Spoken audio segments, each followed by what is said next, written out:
A day in my life as kunyari vlogger. Kaya kahit dito kabalo ay hindi ko kabalo magsakay sa jeep. Angkas.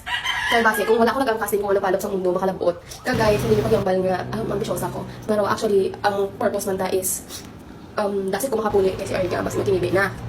So, nagabot na tagani, no? Siyempre, for the aura-aura ko na ambi fresh. Pero actually, dire nga part ho, nahuya ako da mag-video. Kaya syempre, hindi pa ako sanay mag-video sa damo tao. Kunyari, vlogger lang. And bunikali ang purpose nga naglakad ko, nagkuha ako sa amon passport ni Arga. Kay last time, gin process na namon.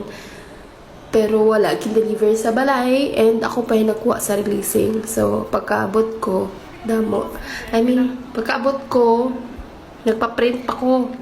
And, ayan, damo isang tao, gaulat-ulat pa ko, yan. Tapos, pagkatapos ko, kadasig man lang, nag-aura-aura ko sa mirror, diba? Tapos, may pagit na kontento, nagkanto pag sa whole body nga, mirror. Tapos, yan, nagsakay ako da sa may, duga-uga pa na, kita nyo, nagakurog-kurog ang kamot ko, sorry yatan. Tapos, yan, wala naman ko ubrahon, kay wala mata kwarta.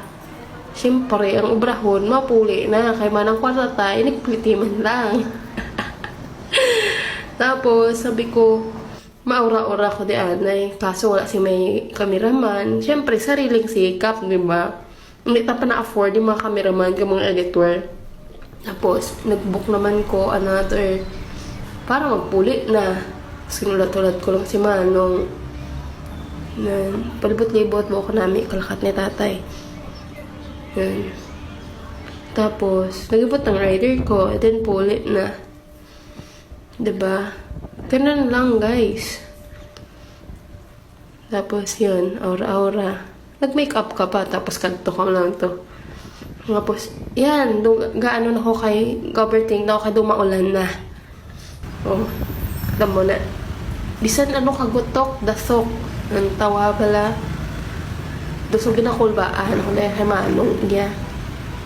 Pero kay ang iya nga helmet, isula sang lumatakod-takod, ako do lang nag-uyat.